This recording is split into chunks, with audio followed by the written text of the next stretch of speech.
You didn't think I'd actually show up, did you? The words sliced through the adoption office like a verdict.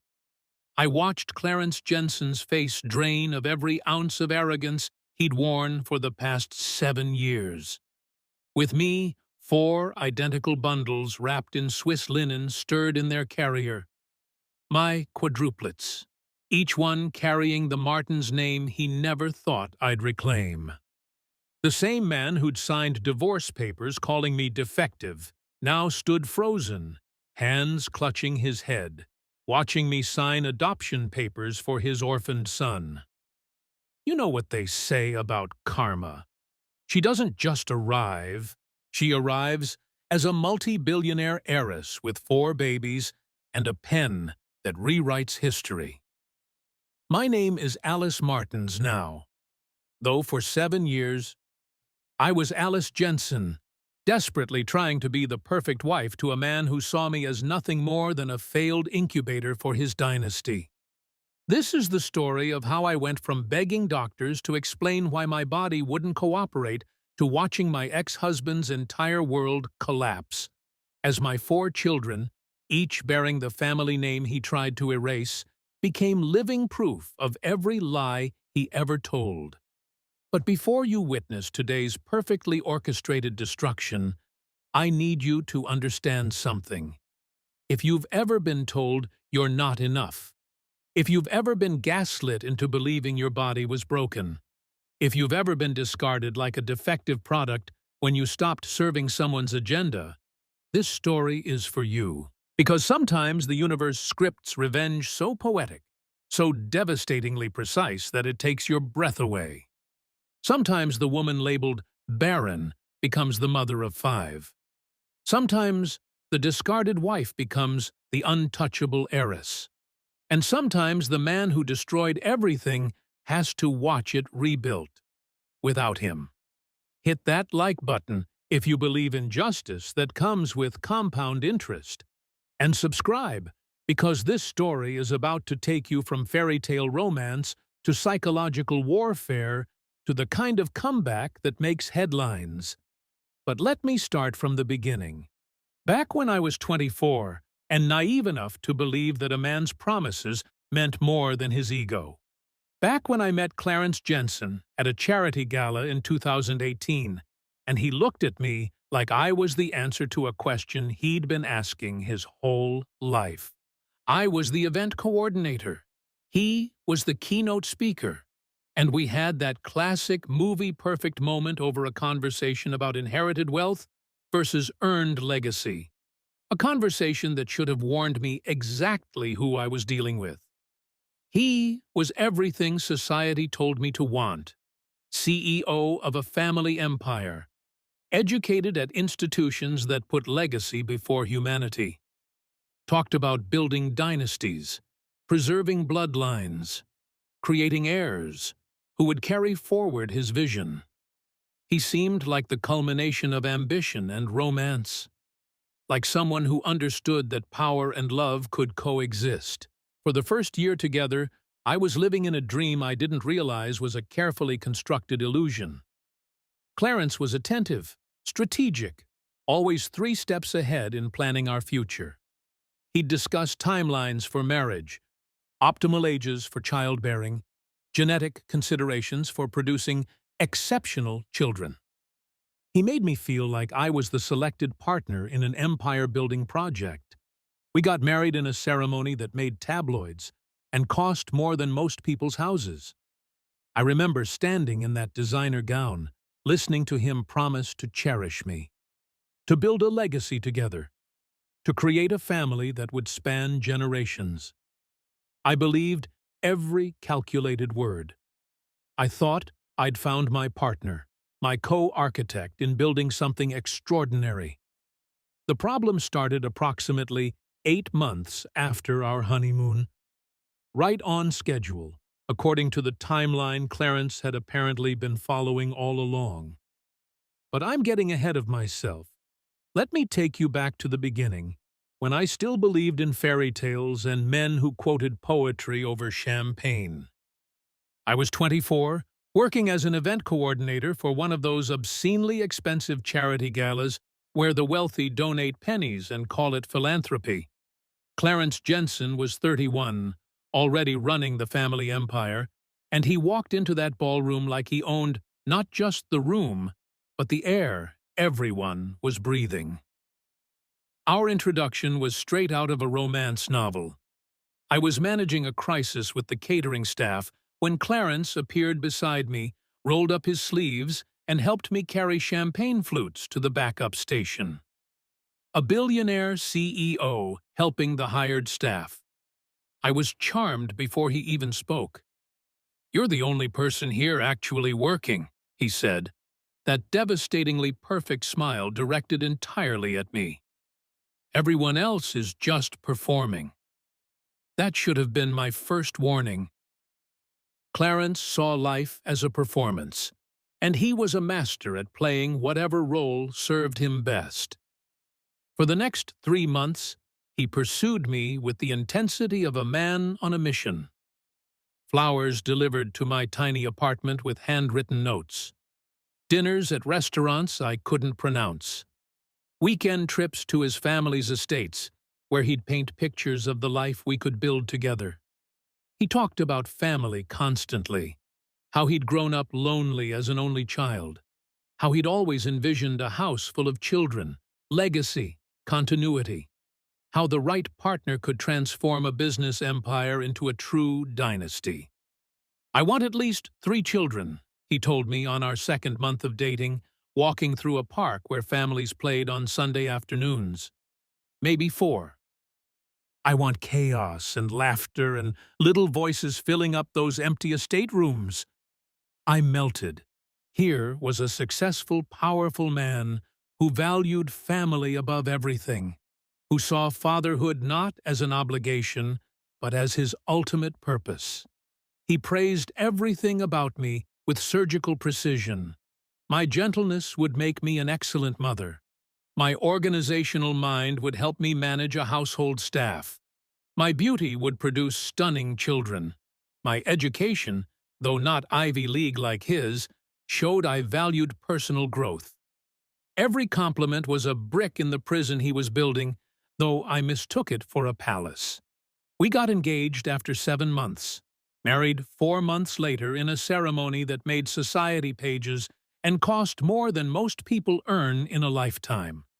I walked down that aisle in a custom gown, looking at a man who seemed to worship me, completely unaware that I wasn't a bride. I was an acquisition. The honeymoon was 2 weeks in the Maldives. Private villa. Crystal water. Clarence attentive and romantic, and everything I'd dreamed about. He took photos of us constantly, talking about showing our future children where their parents fell even deeper in love. Future children. The phrase appeared in nearly every conversation, but wrapped in such warmth that it felt like excitement, not expectation. The shift started small, subtle. About 6 months into our marriage, Clarence began commenting on my wine consumption at dinners. "You know alcohol affects fertility," he'd say, pushing my glass away with a gentle smile. "We should probably start being mindful."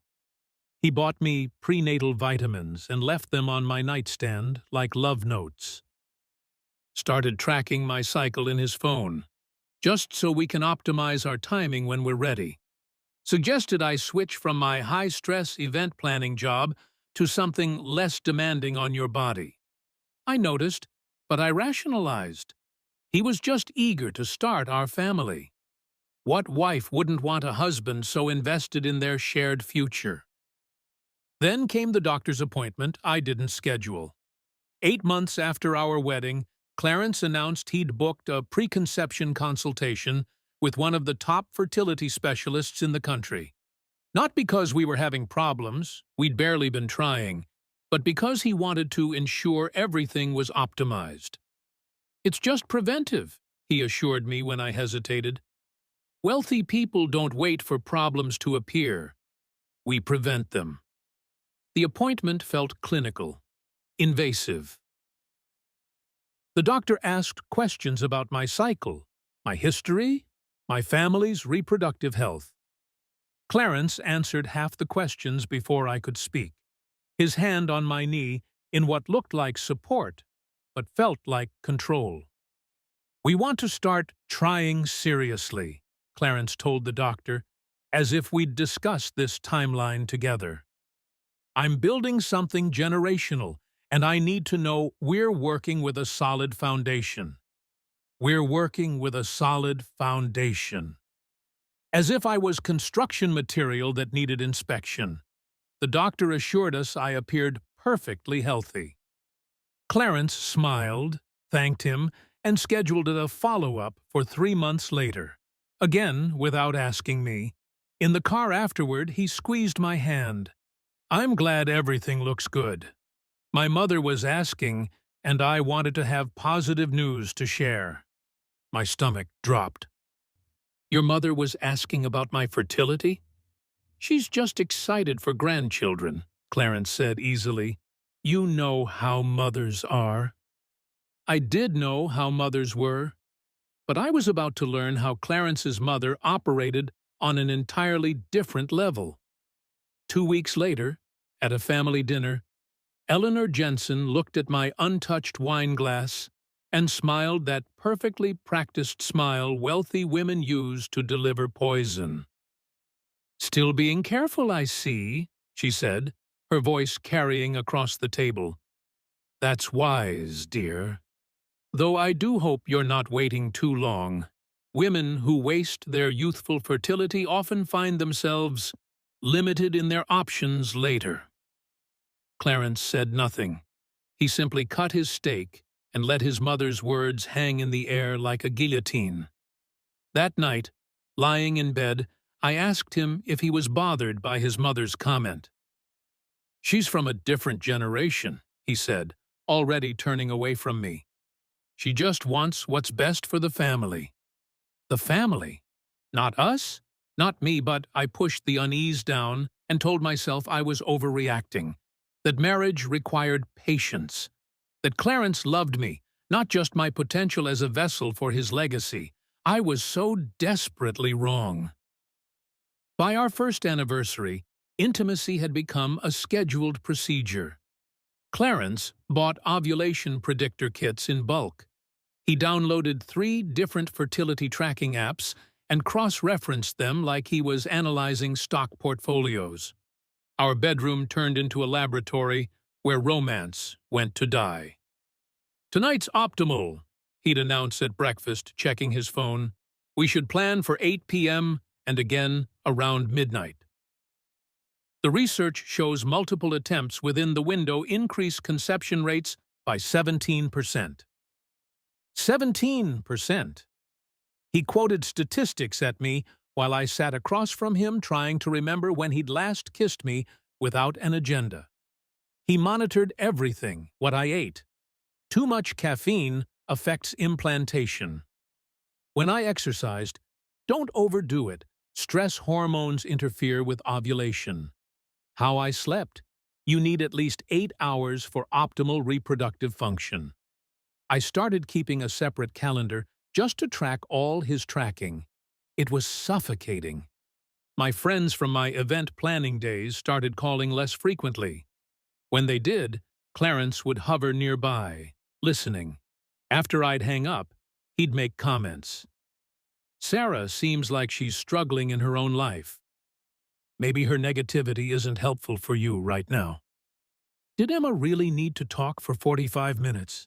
That's time you could have used to rest. "I think it's better if you focus on us right now. Building our family. Outside influences just create unnecessary stress." Within 6 months, I'd stopped answering when friends called. It was easier than dealing with Clarence's subtle disapproval, the way he'd sigh or check his watch, or make me feel selfish for wanting connection beyond him. He started working from home more, saying he wanted to support me through this journey. But support looked like surveillance. He knew where I was every moment, questioned every outing, made me feel like leaving the house required justification. "Where are you going?" "Just the grocery store." "I can have someone deliver. You should rest." Save your energy for tonight. It's day 14 of your cycle. The tests started multiplying. Every month I didn't conceive, Clarence scheduled another appointment. Blood work, ultrasounds, hormone panels, genetic screenings, procedure after procedure, all coming back normal. "Everything looks healthy," doctors would tell me. "Sometimes it just takes time." But Clarence didn't accept time as an answer. He needed explanations, problems to solve, defects to identify. "They're missing something?" he'd insist in the car afterward. "Run the tests again. Try a different specialist. There has to be a reason." The reason, according to every medical professional we saw, was that conception often takes healthy couples up to a year or more. But Clarence heard that as failure. My failure. I started noticing how he talked about me to others. At business dinners, he'd mention the stress Alice has been under, with concerned glances. At family gatherings, he'd paint himself as the patient, supportive husband dealing with his wife's fertility struggles. I overheard him on a phone call once with a business partner. "I appreciate your understanding about the delayed timeline. Alice has been fragile lately.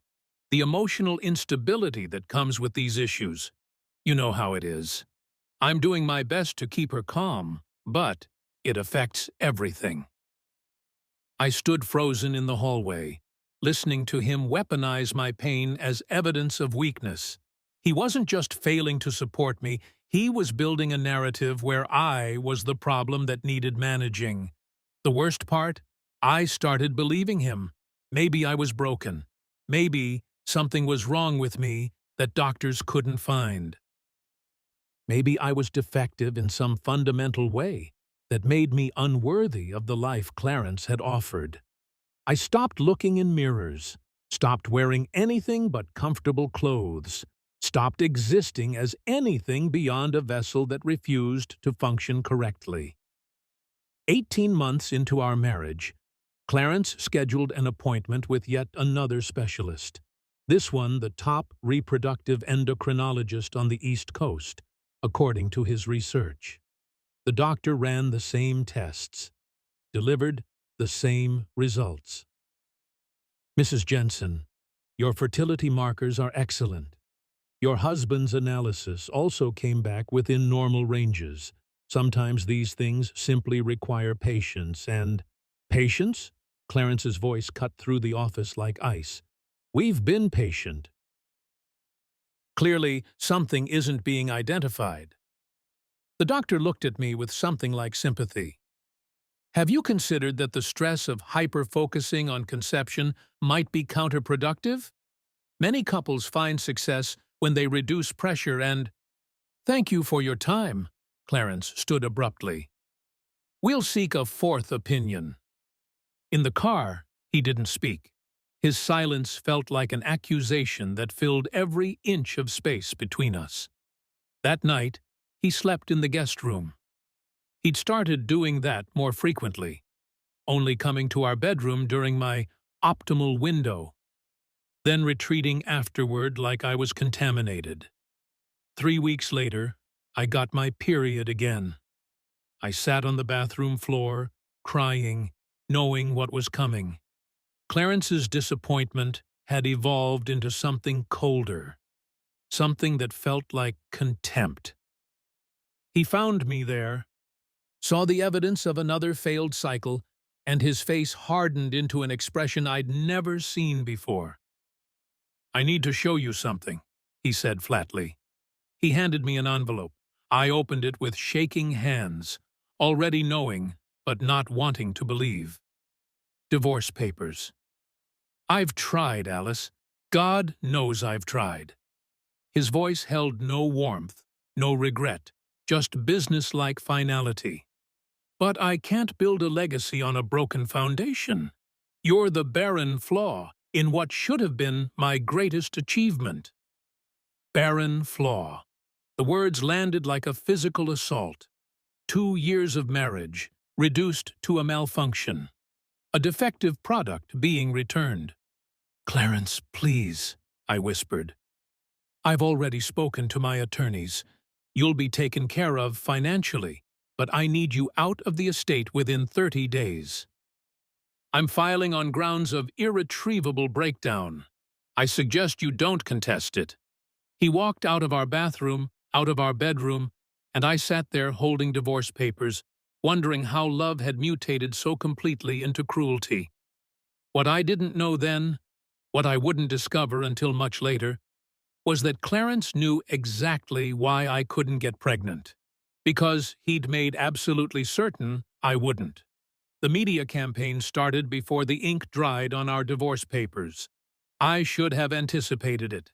Clarence never did anything without controlling the narrative, but I was naive enough to think he'd let me disappear quietly, that our failed marriage could remain private. I was so stupidly wrong. The first article appeared in a business journal, seemingly innocent commentary about Clarence's new chapter after a difficult period managing his wife's health challenges. The word infertility never appeared explicitly, but it was threaded through every paragraph like poison in silk. Then came the whispers at charity events I still had to attend, per our separation agreement. Women who'd smiled at me for 2 years suddenly looked at me with pity. Men avoided eye contact entirely, as if my presumed infertility was contagious. Clarence's PR team was surgical. They painted him as the devoted husband who'd stood by his struggling wife. They positioned me as the emotionally fragile woman who couldn't handle the pressure of her reproductive challenges.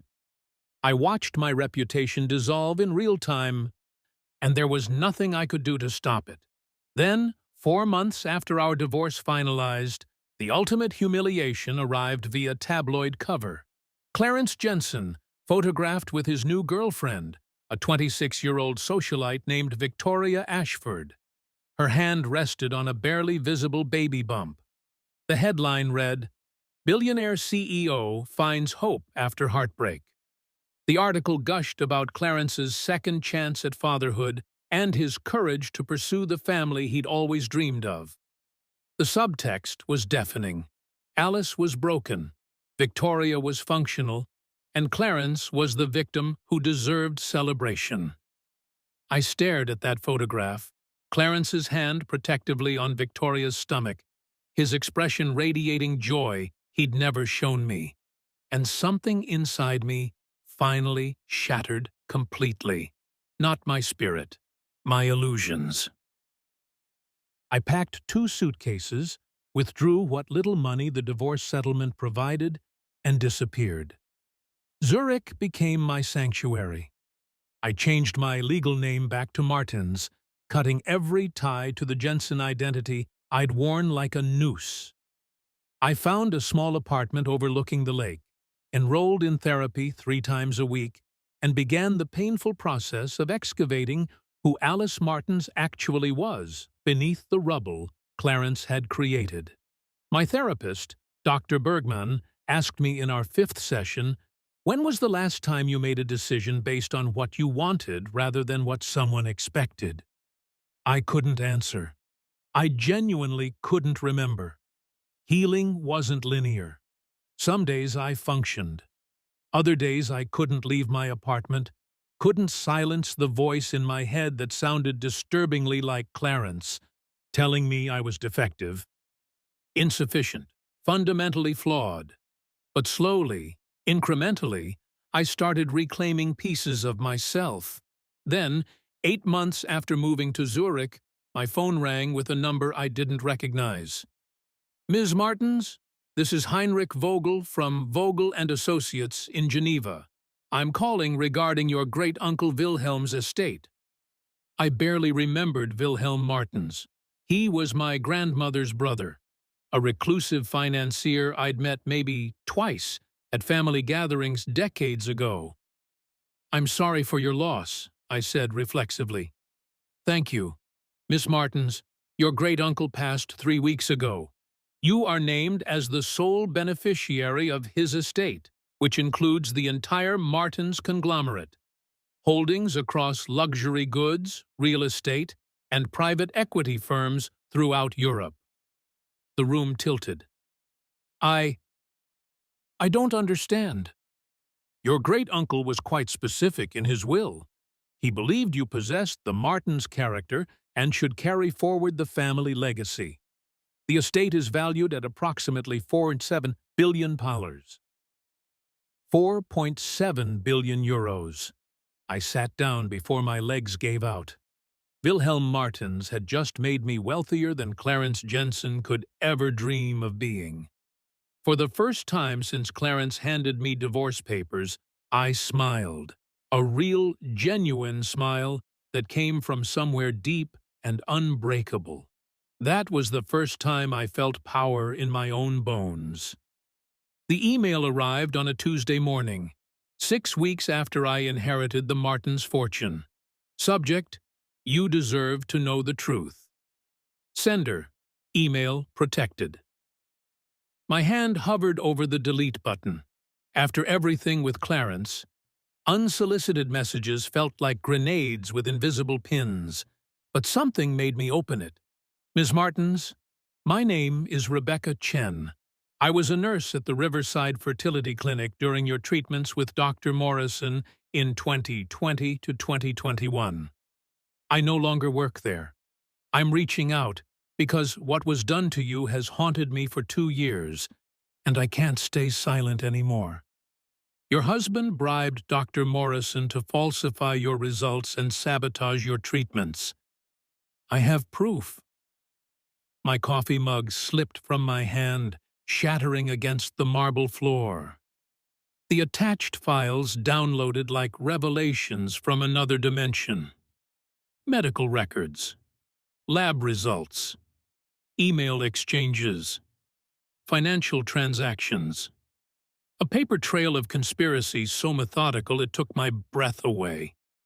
My actual test results: ovarian reserve excellent, hormonal profile optimal. Fertility prognosis above average. The results Clarence showed me: diminished ovarian reserve, hormonal irregularities.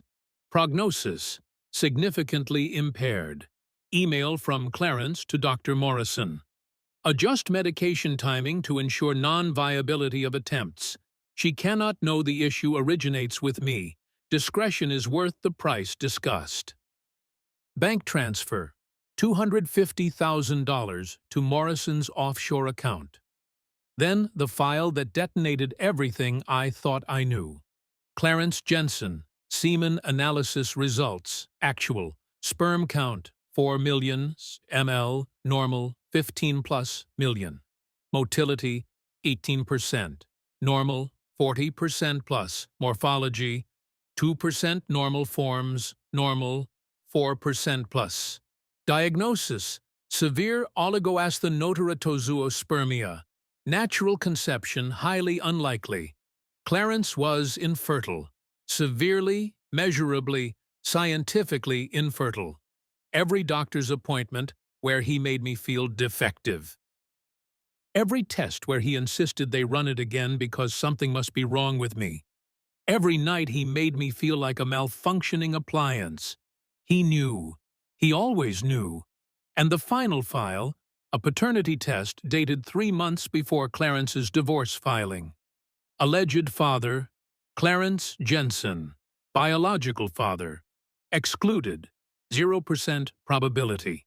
Actual father: Marcus Ashford, Victoria's ex-boyfriend, per investigative notes. Victoria's baby wasn't even his. I sat on my apartment floor, surrounded by shattered porcelain and shattered illusions, and I didn't cry. I laughed. The sound was unhinged, furious, liberating.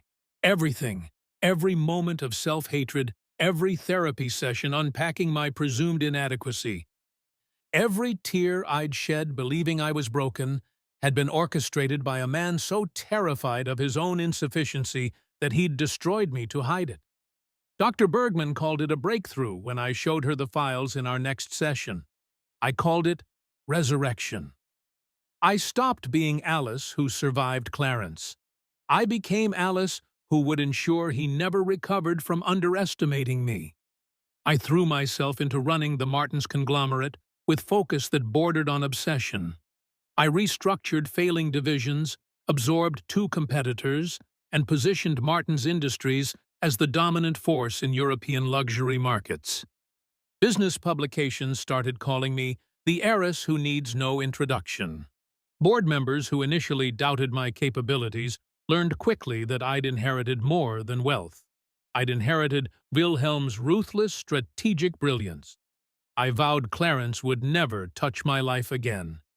He'd had his chance to destroy me. Now I'd simply outpace him into irrelevance. Then, 3 months into my corporate transformation, I missed my period. I'd been so consumed with work, I barely noticed. When fatigue became unavoidable, I assumed it was stress.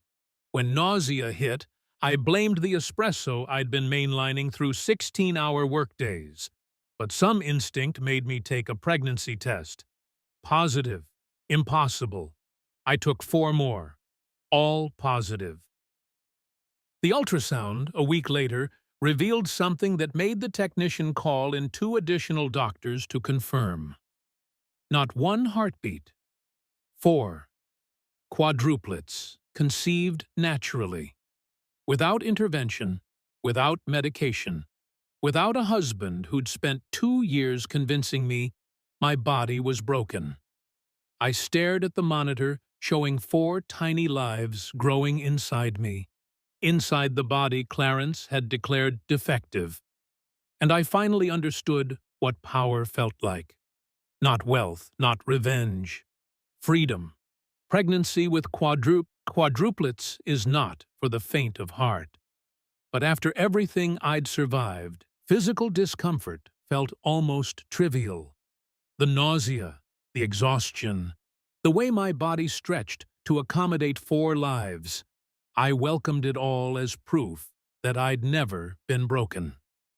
I assembled a team of specialists in Zurich who treated my pregnancy like the miracle it was, not a problem requiring intervention. For the first time in years, medical appointments felt supportive rather than invasive.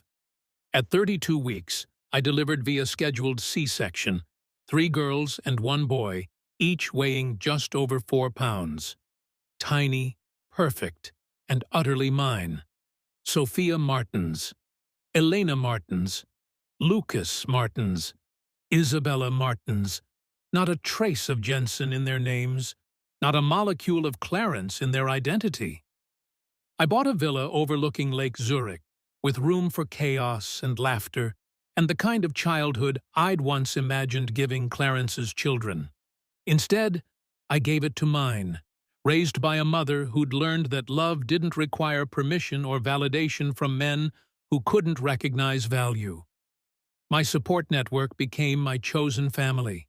Dr. Bergman, who talked me through postpartum anxiety.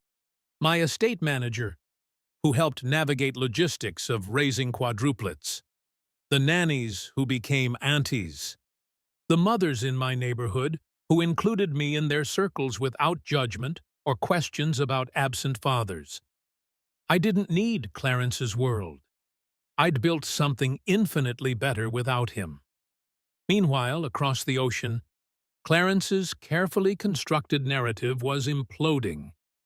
The news reached me through business channels first.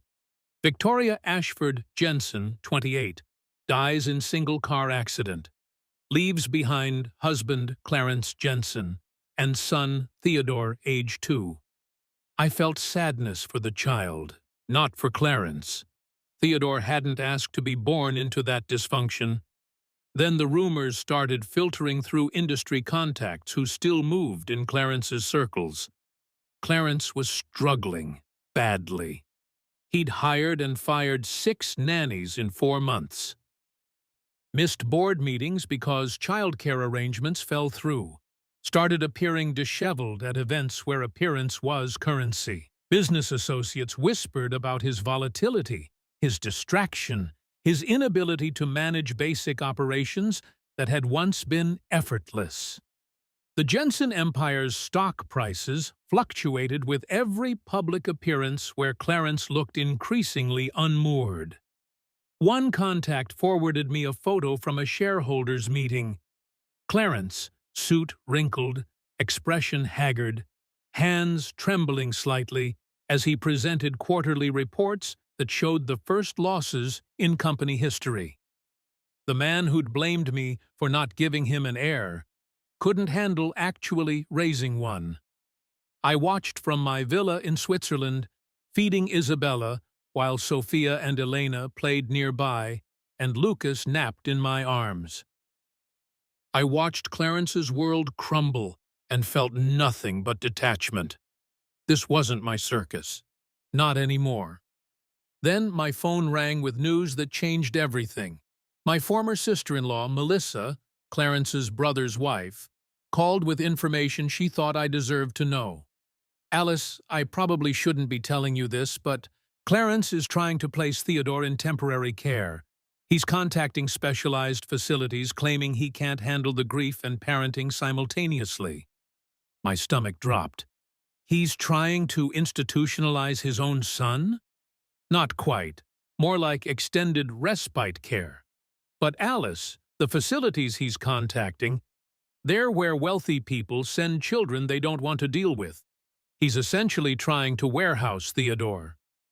I looked at my 4 babies, sleeping and playing and filling my home with the family Clarence swore I could never give him. How old is Theodore now? Just turned 4. He's a sweet kid, Alice. Quiet. Confused about why his mother isn't coming back and why his father barely looks at him. 4 years old, the same age my quadruplets would be in 2 years. An innocent child being abandoned by the same man who'd abandoned me. Thank you for telling me, Melissa. I hung up and stared at the lake beyond my windows, my quadruplets surrounding me like proof of everything Clarence had tried to destroy. I'd sworn I'd never let Clarence touch my life again. But Theodore wasn't Clarence, and maybe, just maybe, karma wasn't finished writing this story. The call from Child Protective Services came on a Thursday afternoon while I was reviewing acquisition proposals. Ms. Martins? This is Sandra Reeves from New York Family Services. I'm calling regarding Theodore Jensen. We understand you were formerly married to his father, Clarence Jensen. That's correct, I said carefully, wondering how they'd even found me. We're reaching out because Victoria Ashford Jensen, Theodore's late mother, listed you in her private documentation as an emergency guardian contact. Were you aware of this arrangement? My hand froze on my pen. I had no idea Victoria even knew how to reach me. Her personal files indicate she'd been following your situation. She left a sealed letter to be opened only if something happened to her and if Theodore's welfare was ever in question. Ms. Martins, that threshold has been met. We need to discuss Theodore's placement options. 3 weeks later, I walked into the New York Family Court building wearing a Chanel suit that cost more than Clarence's monthly mortgage used to be. My quadruplets, now 18 months old, accompanied me with 2 nannies, making an entrance that stopped conversations mid-sentence. I'd spent 2 years becoming someone unrecognizable to the woman Clarence had discarded. Wealth had simply amplified what survival had already forged. Unshakable confidence. The moment Clarence saw me, his face drained of color. Alice? He stood abruptly from his chair in the consultation room, looking between me and the 4 toddlers like he was hallucinating. What are you doing here? Mr. Jensen, I said coolly, not bothering with his first name. I'm here regarding Theodore's custody evaluation. Custody? You have no legal standing. Actually, Sandra Reeves interrupted, Ms. Martins has standing based on Victoria's documented wishes and Theodore's current welfare concerns. Clarence tried to recalibrate, puffing up with the dominance that used to make me shrink. This is absurd.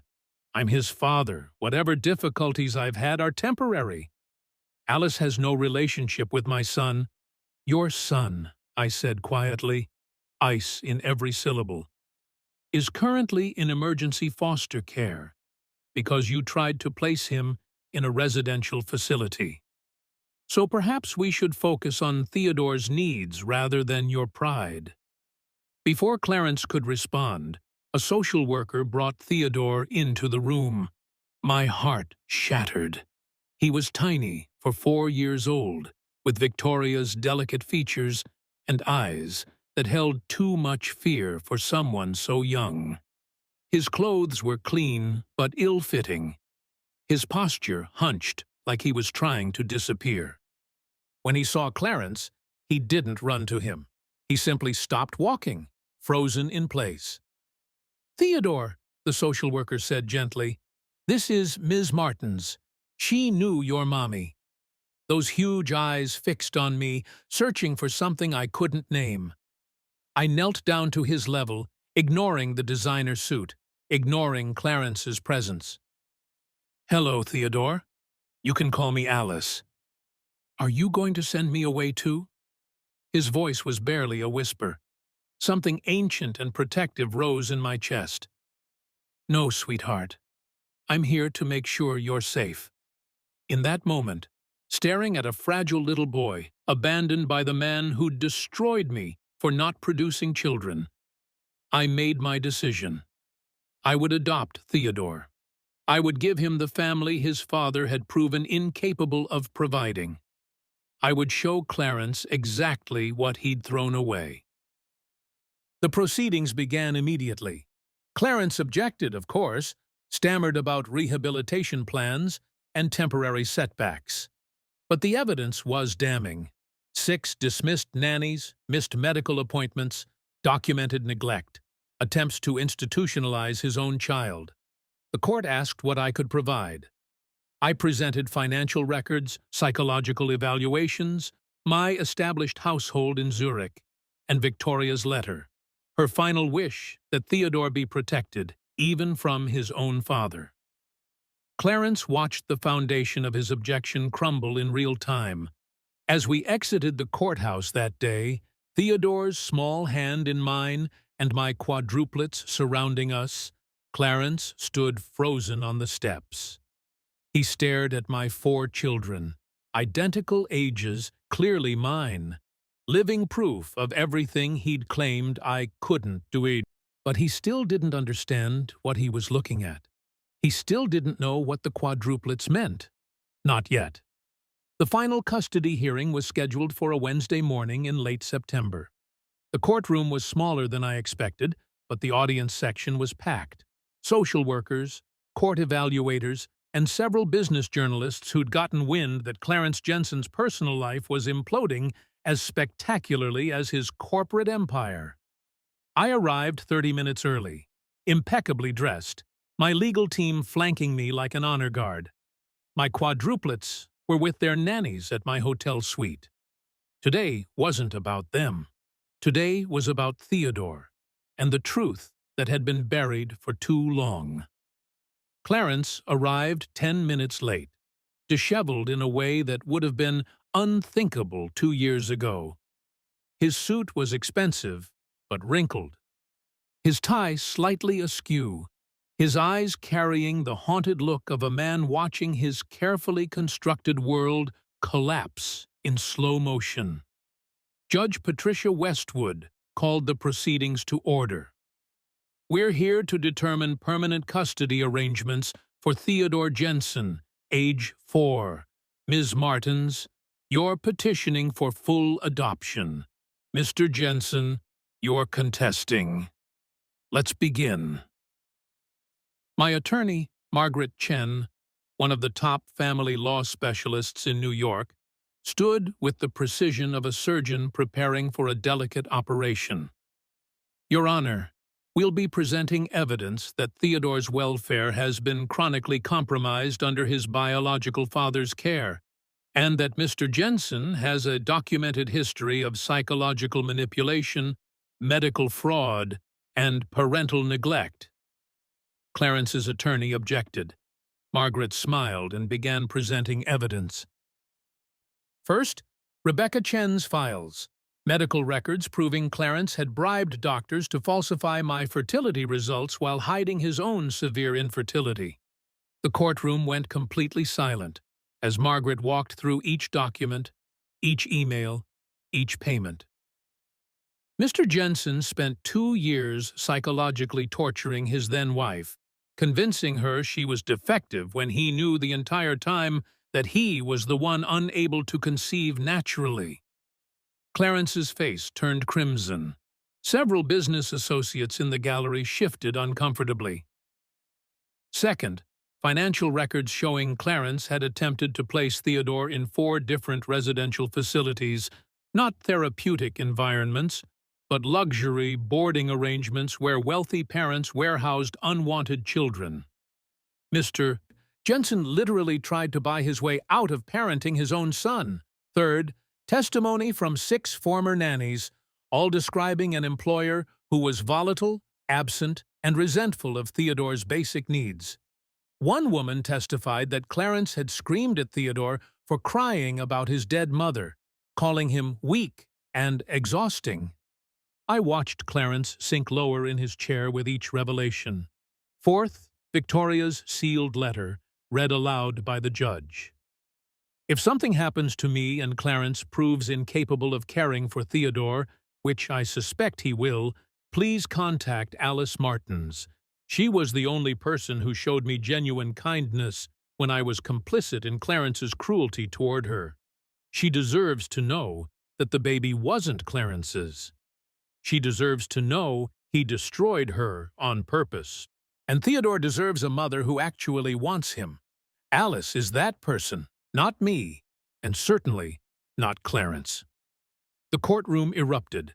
Journalists scribbled frantically.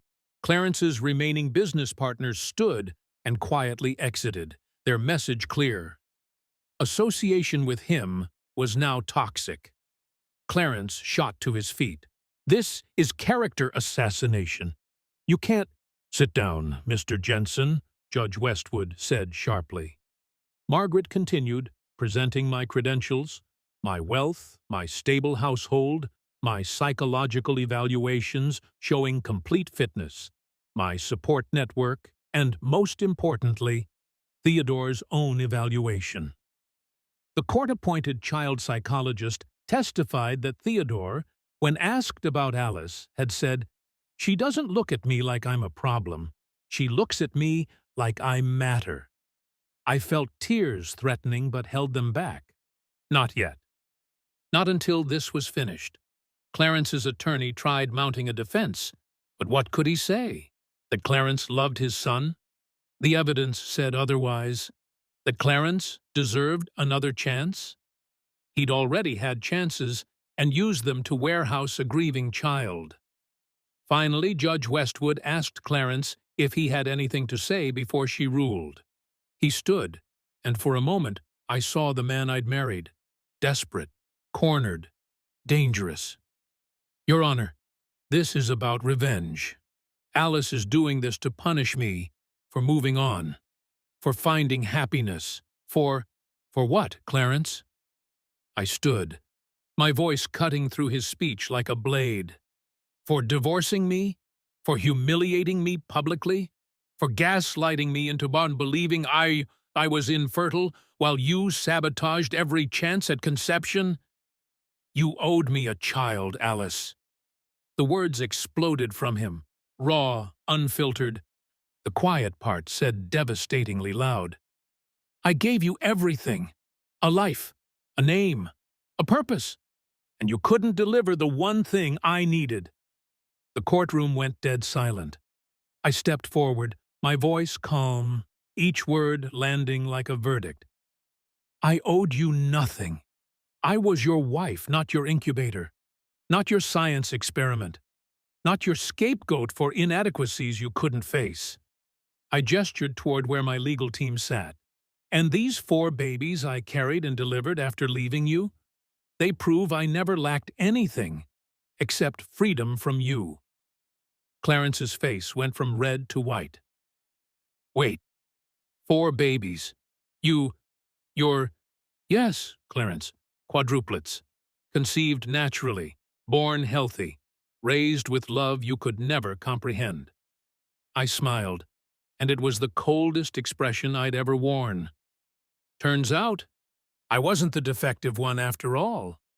I watched him do the math, watched realization detonate behind his eyes, watched him understand that everything he'd destroyed me for, everything he'd blamed me for, divorced me over, humiliated me about, had been a lie he'd manufactured. The barren, broken wife he'd discarded had become a mother of 4, while he'd failed the one child he actually had. Judge Westwood's gavel struck like thunder. I've heard enough. Custody of Theodore Jensen is hereby permanently transferred to Alice Martins, with adoption proceedings to begin immediately. Mr. Jensen, you'll be granted supervised visitation pending completion of court-mandated therapy, which, frankly, is more generous than you deserve. Clarence didn't move. He simply sat there, hands on his head, staring at nothing. He'd lost his wife, his reputation, his son, and finally, his delusion that he'd been the victim in this story. I collected my papers, nodded to my attorney, and walked out of that courtroom with my head high and my future secured. Behind me, Clarence Jensen sat in the ruins of everything he'd built on lies. And I didn't look back. And that brings us back to where we started. The adoption office, 3 weeks after the custody hearing. The moment every piece of cosmic justice aligned into a single devastating tableau. I sat at the table with Isabella nestled in my arms, her tiny fingers wrapped around mine. Sophia, Elena, and Lucas rested in their carrier beside me, 18 months old, and blissfully unaware they were witnessing their father's complete undoing. Theodore stood next to me, his small hand gripping my sleeve with the trust Clarence had never earned and never would. The adoption coordinator slid the final documents across the table. Ms. Martins, if you'll sign here, here, and here, the adoption will be legally finalized. I picked up the pen, a Mont Blanc, gift from my board of directors, and signed each line with the steady hand of a woman who'd been forged in fire and emerged as titanium. Alice Martins. Not Jensen. Never Jensen again. Behind me, Clarence stood frozen, hands pressed against his temples like he could physically contain the reality collapsing around him. Court order mandated his presence, a final humiliation he couldn't escape. "This is insane," he whispered, though no one acknowledged him. "This can't be happening." But it was happening. It had happened. It was done. The coordinator smiled warmly. "Congratulations, Ms. Martins. Theodore is officially your son." Theodore looked up at me with those enormous eyes. "Does this mean I get to stay with you? Forever?" "Forever," I confirmed, and watched his entire body relax for the first time since I'd met him. I gathered the documents, adjusted Isabella in my arms, and stood. My nannies moved forward to help with the carrier, but I paused, turning to face Clarence one final time. He looked like a ghost of the man who'd once controlled every aspect of my life. Rumpled suit, hollow eyes, the powerful CEO reduced to a bystander in his own son's life. "Alice," he said, his voice cracking, "please, can we talk about this?" I could have said so many things. I could have listed every cruelty, every manipulation, Every moment he'd made me feel worthless. I could have detailed exactly how thoroughly I'd surpassed him, in wealth, in power, in the family he'd sworn I could never create. But I didn't, because Clarence Jensen no longer deserved my words. He didn't deserve my anger, my explanation, or my attention. He deserved exactly what I gave him. Nothing. I simply looked at him, through him, really, and walked toward the door. Theodore's hand found mine. My quadruplets surrounded me like a living testament to everything Clarence had tried to destroy.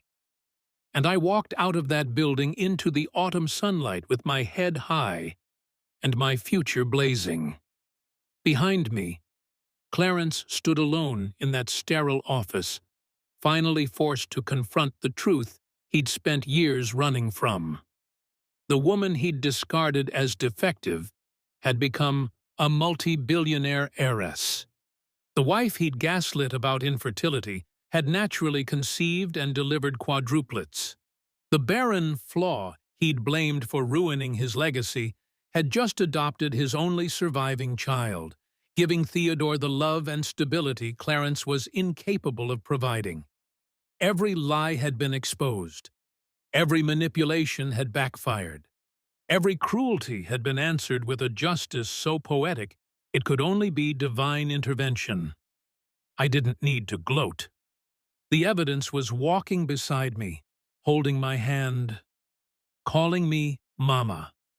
My car pulled up, a Mercedes S-Class with car seats for 5. As my team helped settle the children, I glanced back at the building one last time. Through the window, I could see Clarence's silhouette, still standing in the same spot, probably still trying to understand how he'd lost everything. I felt nothing. Not vindication, not anger, not even pity. Just profound, absolute closure. I walked out of that building a mother of 5, an heiress, a woman reborn from ashes Clarence himself had created. And Clarence? He was nothing more than a chapter I had finally closed. The car pulled away, and I never looked back again. Because women who rise from ruins don't waste time watching the rubble. We're too busy building empires.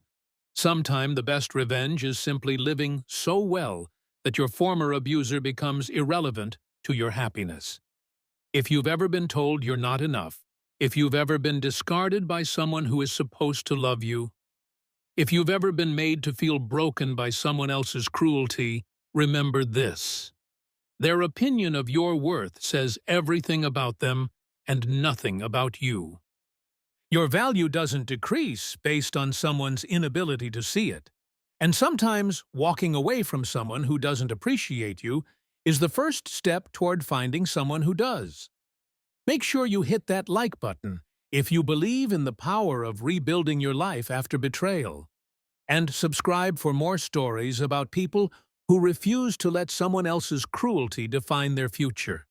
Because sometimes the best chapter of your life begins when someone else decides they don't want to be part of your story anymore. Clarence thought he was ending my story when he filed those divorce papers, but he was actually just giving me permission to write a better one.